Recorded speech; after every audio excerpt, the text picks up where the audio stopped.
Hello and welcome to the year of being 70, the almost over year of being 70, which Lisette Well, for you, Schoutemaker. not for me. It's No, over well, for no, me. yours is over. That's true. Sorry, I must be accurate about Yeah. these things. So, Lisette and I have been recording weekly podcasts about the year that we were 70, or in my case, just about still am 70 since last year. I am in the UK. I am at home in Norfolk. Lisette is in a much more exciting place. She is in Milan. So, Lisette, what are you doing in Milan? Well, I am going to a gathering of people in Tuscany where we're going to talk about systemic impact investing. So when you invest for impact, you invest in companies that you think will help the world to be more healthy and interconnected and regenerative and distribution of wealth and all of that good things. That's But wonderful. then, so you invest here and you invest there and you invest there. But now this new thinking is how can we actually change the systems, change the system of ownership, change the system of. So that's going to be very interesting days. And I thought, let me not do like what I call the businessman trip, fly in at the latest possible moment and fly out at the first possible moment. Right. So I structured this trip for myself. I was on a train the whole day yesterday, connecting in Paris. So you And came from I'm in Amsterdam. Milan Give us the whole from itinerary. Amsterdam. You Yes, from got a where I live, train in Amsterdam. Amsterdam, then you went across to Paris. Yeah, so I walked to the subway, took the subway then to Paris. Then I took the subway in Paris to connect to another station. And I was on the train and I thought, oh, it will be wonderful. I will see all of France and all of Europe, but mostly you're kind of in this, they kind of put walls, of course, for the sounds and so I didn't see too much. But now I'm in Milan. I did a short morning walk, and already I understand why people want to live in Italy. Oh, I really? mean, Tell us why. well, you What's so pass wonderful? a pasta shop or an antipasti shop, and it is just styled. I mean, you just want to go in and buy things, even if you're staying in a hotel. And then around here, I went to the Colonna of San Lorenzo, and there's this Roman kind of colonnade and there's this church and a little park, but it's all like, wow. I mean, Italians are also, stressed, but it also has some joie de vivre, I Yeah. think the Italian is really, yeah. So will you be moving to Milan after this? No, tomorrow I'm actually moving to Florence. I have a day in Florence and then we go to Lovely. Tuscany.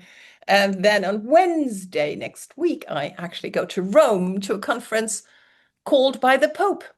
Amazing. That is so impressive. Amazing. It's That's what I called think too. the Pope has called you to come and talk Wow. to It's him. called 800 people, and I have the good fortune to be snuggling in there through an organization that I belong to.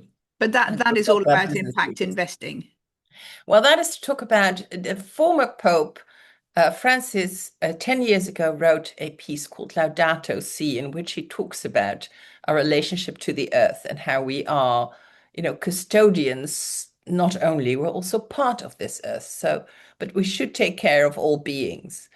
And that's a beautiful piece. That if 1.4 million Roman Catholics, would really stick to that, we would be in a better place, climate change wise, and biodiversity wise, and soil health wise, and cruelty, less cruelty to animals, I would say. But so 10 years after that, this Pope is kind of celebrating that. That's great. That's because you don't so often hear about the religious backing, if you like, for conservation and care of the earth. And so that's really, I Yeah. mean, I haven't read or heard anything about this. I wonder how it'll be reported. Yes, and maybe it is reported in different newspapers or different channels than we are part of, right? Yeah. And I don't know if there is a big report, but I hope there is some sort of resolution. I learned about Laudato Si from friends that I worked with, and I read it at a time, and I will read it again on the train to Florence tomorrow. And there's one sentence when I read it last week that is really, I mean, it's just a one sentence that I've remembered. It says, the universe unfolds in God, who fills it completely. The universe unfolds in God, who fills it completely. I don't know what that means to you, but that is, I have no idea what it means. Well, I mean, yes, I can well, it's understand. mystic, right? It's mystic, yes, and I It's think I can see mystic, that but it's that appeals also to you, kind makes, of in so a. if the universe unfolds in God, it says that God is not, the creator who has created this earth and who has a big book and looks whether you've sinned or not. The universe unfolds in God. And so God is even bigger than the universe because the universe unfolds in this being that then fills it completely, which says to me, that everything is sacred, everything, everyone, everything is sacred because it is all filled with God in this unfolding universe. To me, that is a sentence that I can just, live with and have with me. And Hmm. I was once in Mongolia, and there people all the time, mumble this prayer, "Om Mani Padme Hum, Om Mani Padme Hum, Om Mani Padme Hum," which kind of, reminds you of the sacredness of life, of this amazing happenstance that we are here, and that all beings, deserve love and respect and Yes. gratitude. I can absolutely agree with you about that. I'm less in tune with sacredness and talk about God myself, but I still think that the universe is something extraordinary, and we need to be doing good things and to leave it in a better place, whatever part of the universe we inhabit. We should strive to leave it in a better place than we found it in small and big ways, hopefully. But yeah, you going to this conference is quite a big way, I think. It So is a that's very very big way. impressive. And this is doing, I so wish I could tell this to my father. I mean, my father was quite a big businessman, but he was Yeah. always quite surprised to find himself in places of importance. And I feel I have the same kind of maybe naivete, maybe, how did I get here? Humbleness, yes. Well, that's a sweet way to say it. Humility is the word, not humbleness. Yeah, but also this kind of surprise of, okay, we'll see. Wow, that's So, and maybe, great. the Pope will be just a figure somewhere far away. There will be 750 ecumenical, so it's not only Roman Catholics, it's a very, Well, that's broad wonderful too. I mean, the religious. breadth of Yeah, response. That's I think it's terrific. all religion. I don't know if indigenous people are included. I'll see. And then there's 45 business leaders. Wow. 44 and me, I would say. No, you are absolutely a business leader. No, that's amazing. Well, I expect a full report on that next week. And Yeah. Yeah, so one thing I have been doing in this particular group, which is called For Good Leaders, and which brings, companies together and say we are a force for good. And let's know that, let's talk about that, and let's show that to the world how business can be a force for good, which, it is in many ways, but it is also destructive in many ways. And what I have been doing there is bringing the feminine, bringing the voice of the feminine, because this was started by two men who've now split up, but they're very action and we need to do more. And I say, well, there's also the being, there's also the yes, stillness, there's also where does all your doing come from? Are you truly in tune with that? Or are you trying to save the world like when you were a small child? You wanted to be, a fireman because you wanted to save people from the burning building, or you wanted to be yes. a doctor who cured everyone, and that saving the world has some aspect of the little boys, and it's a lovely impulse, of course, but you also have to be a bit wary of it. Yes, there's a certain amount of ego tied up in that, isn't there? Yeah, That it's yeah, you have me. to. I want to save the world. I need to be I'll be the this one. big person. I think that's true, actually. There is something about the feminine and the I'm not saying we don't have egos. Obviously, we do, but there's a sort of a more, instead of going out there and aggressively saying this is what we need to do, it's a sort of more a sort of spreading. I see it as, dropping a pebble in a pond and Yeah. the rings spreading out. I mean, I had an interesting, I mean, on a tiny scale experience this week where I was giving a masterclass because I have this group of women called Mission Magic, and I run a mastermind every year. And I'm kind of recruiting for the next mastermind, a second cohort this year.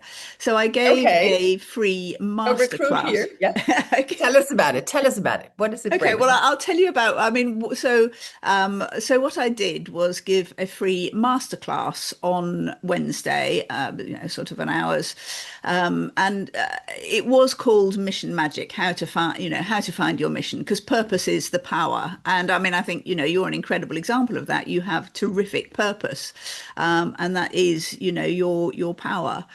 So I was going to put together a sort of almost a teaching kind of, here's some information, here's some statistics, here's some other people's stories of what's happened. And I found myself putting together a class, a very interactive class with exercises and things that actually I based very much on my own story. And I have never really done that before. I've never sort of Hmm. put myself out there as an example. And it wasn't so much that I was saying, hey, look at me, I'm amazing, do the same stuff. No, it's not I like mean, that. no, I mean, one No. of the things that I did was the timeline exercise where you sort of look at significant points in your life and you try to find an overview of what your purpose is, what your mission has been for your whole life, because it's not always obvious to you, to the person. And I did this exercise with a friend of mine called Melanie Gow a few years ago, and I sort of talked about having started a theatre magazine, of being in television, of doing work-life balance, of starting a publishing company, and all the rest of it. And my view was, I said to Melanie, look, I've just had a completely random, you can't even call it a career. I've just done things as they've come up. I've done things I've enjoyed, but I haven't had, I can't see one overall purpose.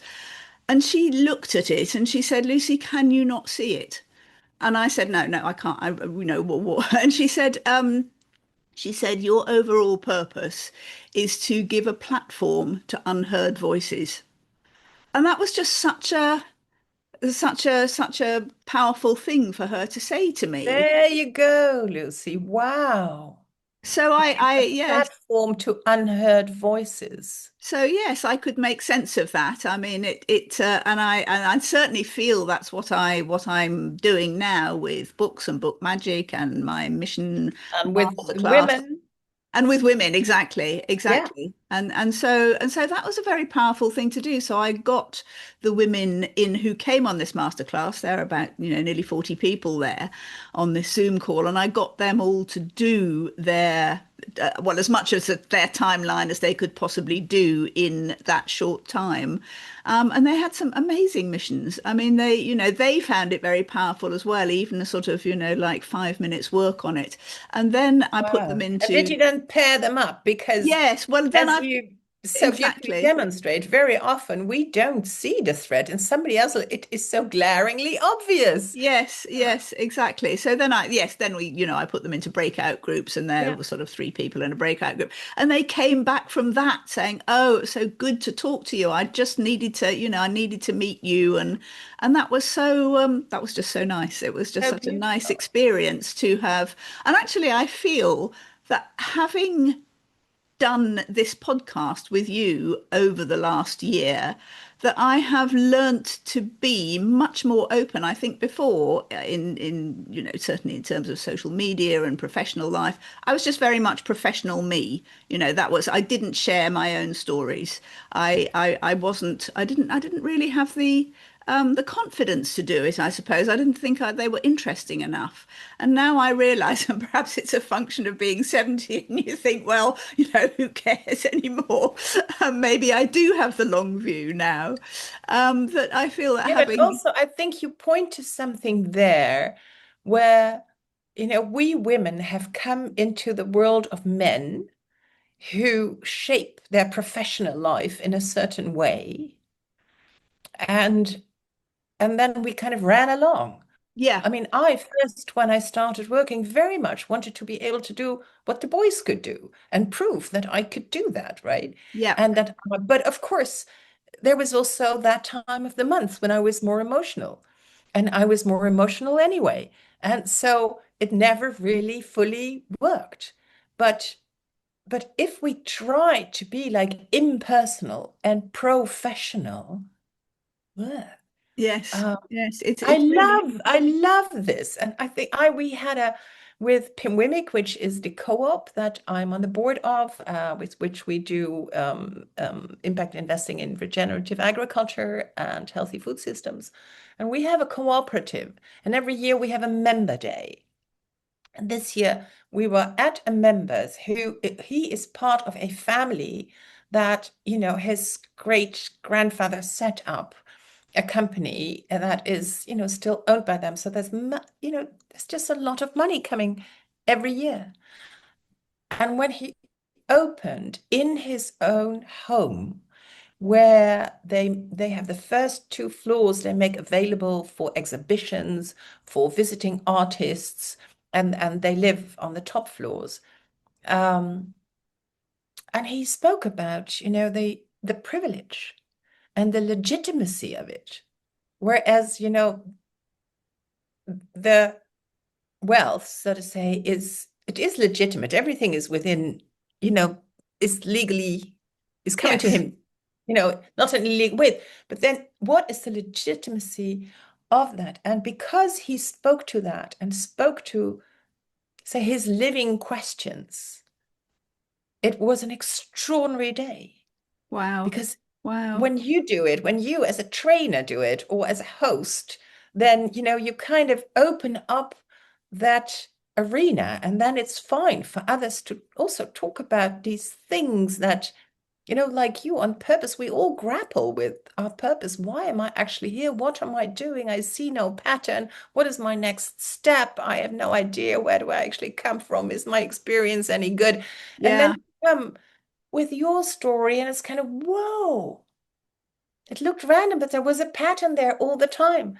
So I think it's wonderful. Yes, no, it was really interesting, and I was very gratified, I suppose, to see that people, sort of said afterwards that was so inspiring. That was, it's really really good to hear your story, and and I've sort of I feel that maybe, we've talked before about p women thinking writing their books is a selfish activity because it takes them away from people they should be looking after in any sphere of their lives. And I really wonder whether, as women, we don't share our stories enough for the same sort of reason that we think we're being boastful or we're putting ourselves out there. And actually, Yeah. we really need to do that because it does show other people the way, and it does make it legitimate, as you say, and it does inspire people to think, well, if you've got a story with all that kind of crazy non-career, then maybe I have a story too and a purpose. Yeah, and kind of boasting, there's like boasting is kind of here, you're kind of over the top, and then we downplay. So then we're kind of here. But can we be here in the where you give people a felt sense of where you are and how you got there and how surprised you were to have this red thread through your career, or how, yeah. And then we're actually really on the heart level. And in the end, I think everybody loves to be there. It Yeah, may be uncomfortable. It may certainly be uncomfortable for some men. Uh, but in the end, that's where we can really connect. And then the brilliance of the mind can come, and the power of the will can come. But yeah, I think it's a yeah, beautiful example. And it is. And I so think if we as women bring this into business, then business will change. yeah, yeah, Instead of running along with the boys, we do need to bring this more kind of reflective. And why are we actually doing this? Maybe it's good business, but why are we doing this? And what is actually, what are the side effects? Is it really good business or is it good business? You know, Yeah. we need to ask those questions. Yeah, Yes, and you know, it's not just about success and money and all those things that have been perhaps masculine goals and aims for so long, but it is actually about making things better. And of course, lots of men have excellent and wonderful purposes and missions, and absolutely. I'm not, you know, trying to Yeah, denigrate that in any way. But I do think that as women, we don't see our own stories so well because I really think that as women, our lives go in cycles.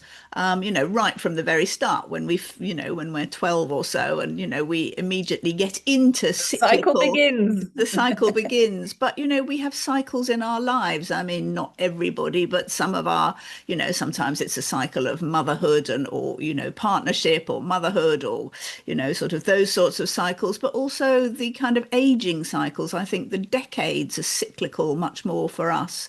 And while, you know, we kind of change and rejuvenate and reinvent ourselves, and I'm, you know, the master or the mistress of reinvention, I think men kind of operate slightly more in a straight line metaphor. You know, we talk about career ladders and milestones and pathways and you know those sorts of Yeah. metaphors. And But for I men, think it's we're a sort finding of with younger people that younger people don't just want to work for everybody. They no, want a purpose.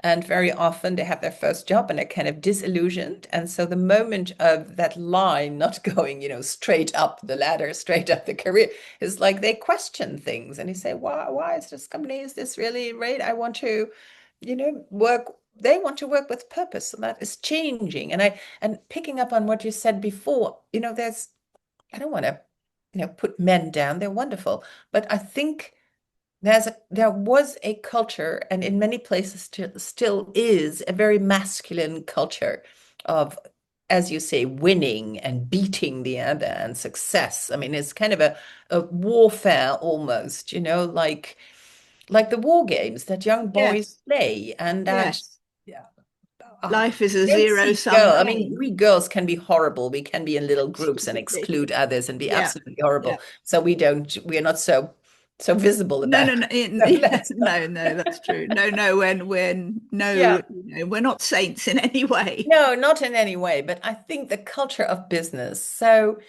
yeah, I have a friend who went to one of the Pope's other gatherings in the spring, and she was really, she said it's so patriarchal. It's so, and as long as the church does not acknowledge that they have willfully and purposefully kind of written Mary Magdalene and all that is feminine out of the Bible, Yeah, then what are they talking about when they talk about Mother Earth all of a sudden? yeah, She was very vehement and she said, I couldn't get a word in sideways.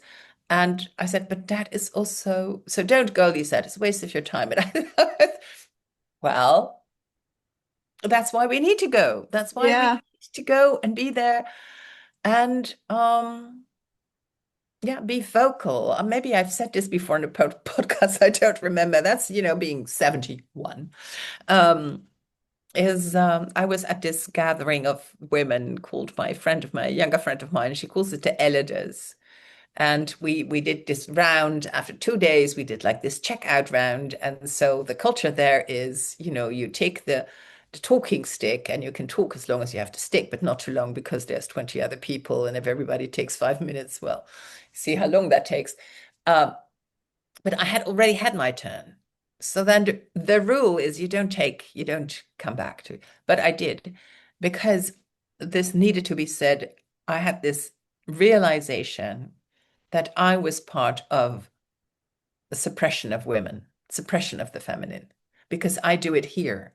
I do it internally. I censor myself for what I say because I mean, exactly. So, can I be this emotional? Can I be this vague? Can I use this language? yeah, Of Yeah. course, we all do to a certain extent, but there and then I thought, and then the next day or the day after, I had this meeting with the four good leaders where I spoke up all the time, and the host said, "Oh, you drove me crazy all the time. I had to hand the microphone to you, and you were talking about stillness and being, and but I do feel it is a perk of this age that Yeah. I don't care. I mean, if he is a bit peeved, or you know, I'm No, just going to do absolutely. this. But it's also good repeating this to you because next week I will be intimidated and Oh, by um by the surroundings, by the longevity of this institute that is both cruel and horrible and sexist and wonderful and beautiful and mysterious. yes, yes, it is an extraordinary mixture, isn't it? I mean, still in the Church of England here, there are still, really vehement discussions about whether women can be bishops, whether it's possible, for women to be bishops. I mean, they can now, Really, this yes, day and age. yes, absolutely. There's a very strong kind of part of the Church of Yeah. England that says, women cannot do this. They cannot be that kind of leader. It's not in the And what Bible. is the why could we not do this? It's just we women can't do it, period. Yeah, I mean it's not biblical. It's not what's, whoever Peter, Paul, I don't even know. Peter, Paul, and Mary. Yeah.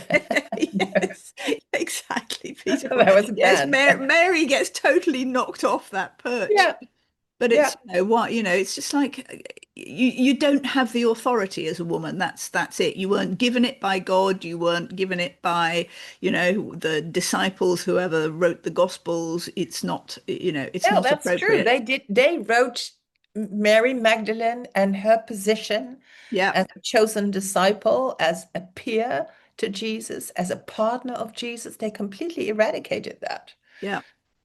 Yeah, Yeah, and for all we know, there were others that, yeah, didn't even make the edit. yeah. It's who knows, but yeah, it goes on, and it's still, and I mean, if you think of the Catholic Church, it's entirely masculine, isn't it? I mean, I don't think there are any women in Women's any No, women's in I any. had to, registering for a conference, there's, you go like, what is your title? And it says Mr., Mrs., Ms. And now I register, it says Archbishop, Bishop, Cardinal. It's like, and then down there somewhere, Ms. No, it is completely masculine. So it just, there's yin and yang. The Chinese know that. There Yeah, is.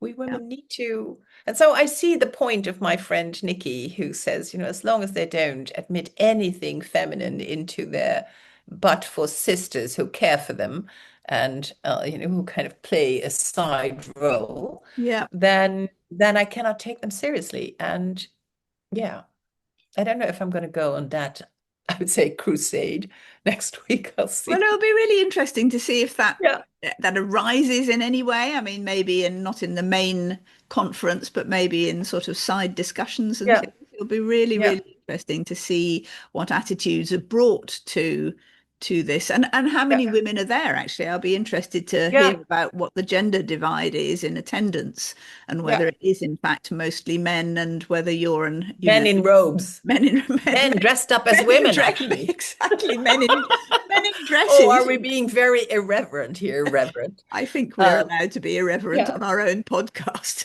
yeah, yeah, But yeah, yeah, it will yeah. But be. I'm a friend of mine is coming in, and we have this not the businessman's trip. Fly out as soon as you can. Yeah. We have a day in Rome next week, Friday, and so she's going to come, and I'm coming with two other women, really forces of nature, both. So I feel, yeah. Yes. Yes, there will be power Yeah, we need there. to also fortify one another and not kind of Yeah. Yes, yes, sink into the absolutely. tram rails of this is how we do things here. Yeah, okay. And this is where you got to. So let's talk about how we can do things differently. Yes, yes, no, it will be very, very interesting. I'm reading a fiction book at the moment that's very much about Freemasons. Oh, which I presume you, well, it's sort of part of a subplot. But it's an interesting thought that men have, sort of have these support groups, if you like, but they're very sort of ritualistic and exclusive and secretive and powerful, and it's sort of all about helping each other become more successful and hiding problems and I think about my mastermind groups where 12 women kind of really support each other through a year yeah. of sharpening their missions and clarifying and it's just a very different feel, I think. Not that I've ever been to a Masonic, Well, you my know. my grandfather, so the second husband of my grandmother, not a father of my mother, but she has known him since she was, I don't know, 10 or so. Um, he was a Freemason. And even when he came to live, so he lived in Amsterdam and when went to the, yeah, we call it the Loge.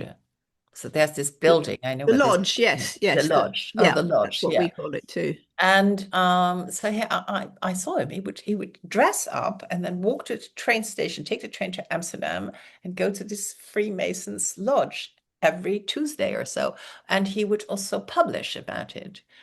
And I do understand that a closed group with rituals works, like your mastermind group. It works. It doesn't work if someone just enters and then, starts in the conversation that has been building. And but in the Netherlands, they are now, I think there's still lodges only for men, but there's also mixed. Oh, really? Perhaps Yeah. perhaps they are in the UK. I don't know. I don't really follow Yeah. And I masonry. have a friend who, for a while, found when he kind of dropped out of organized religion, he found, yeah, another group. And it wasn't, I never got the impression that it was about, I'll help you step you up here and you there.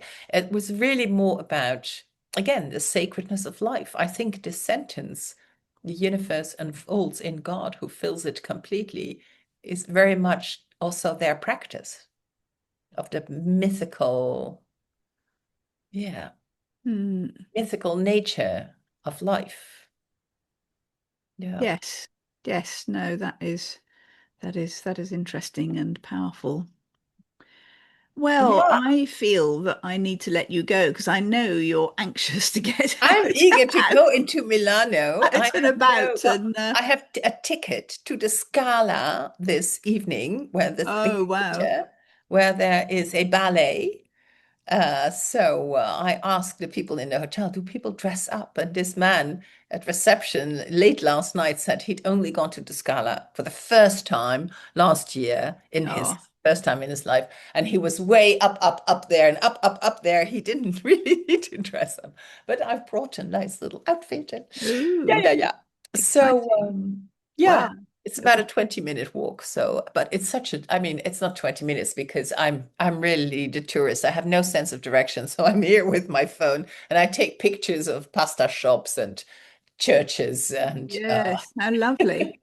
You're on a wonderful yeah. excursion. Well, I And you hope really do feel that the Roman Catholicism is much more present here. really. With my short walk this morning of about 40 minutes in the area, is yeah, you see churches, there's the crosses, there's yeah, Mary with her baby, and in the Netherlands that's kind of, I don't know, gone a bit.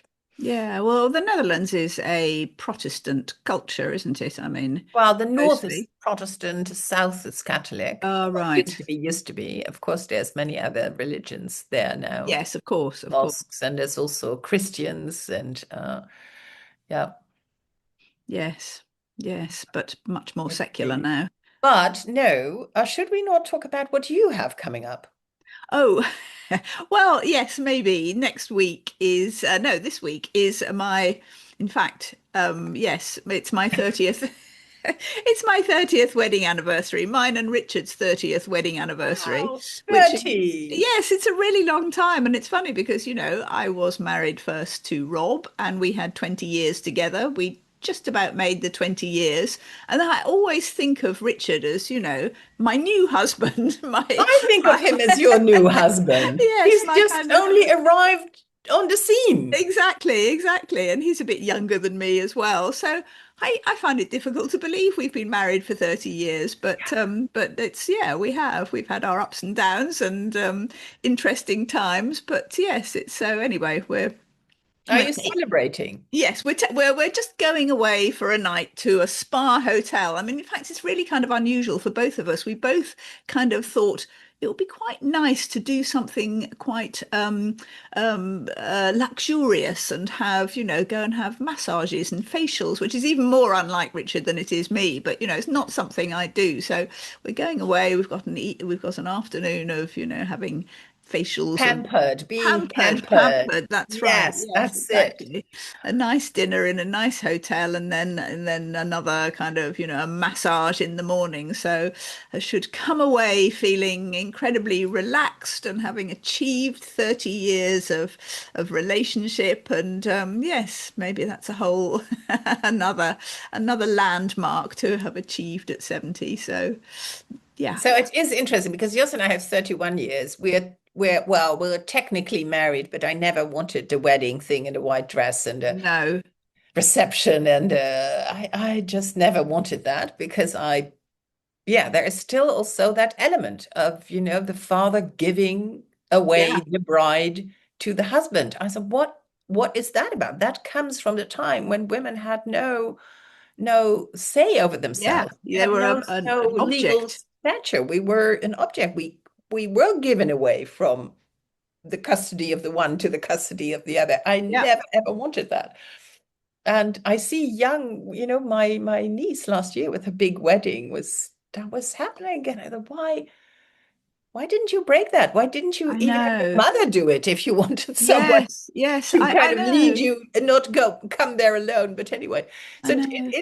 in your second, did you have a big wedding and a white dress and Sort all of of that?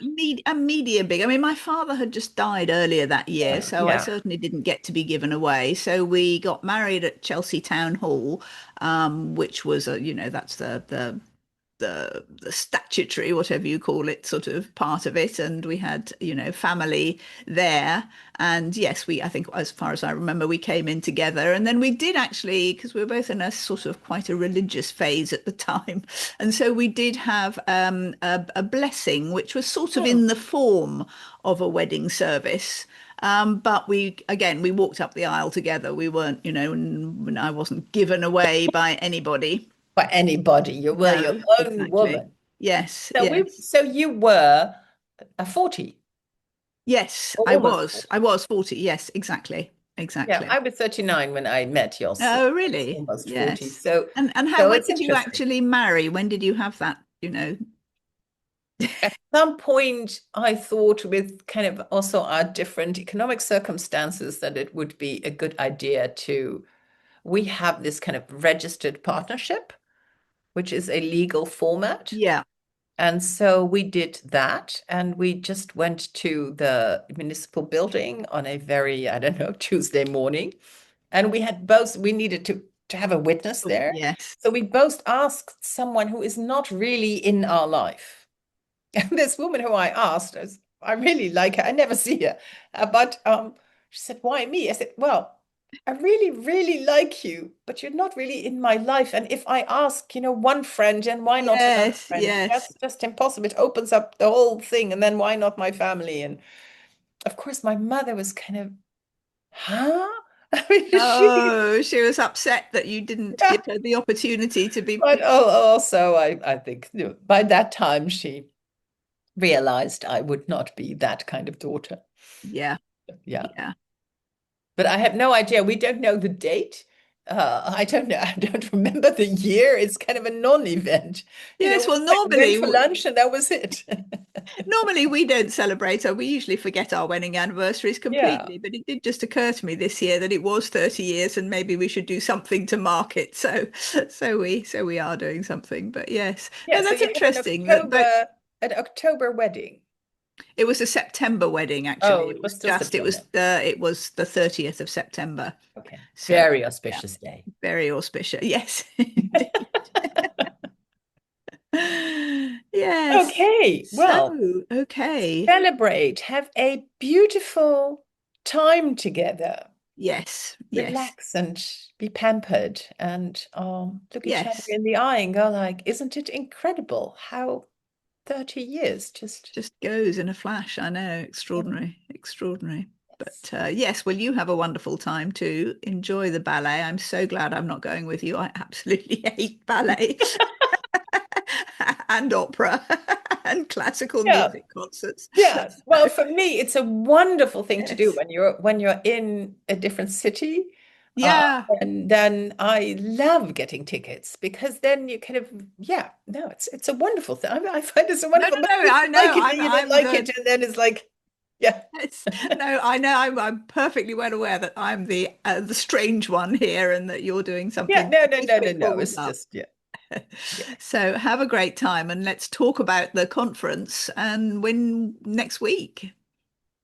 Next week. See you then. See you then. Bye. Bye.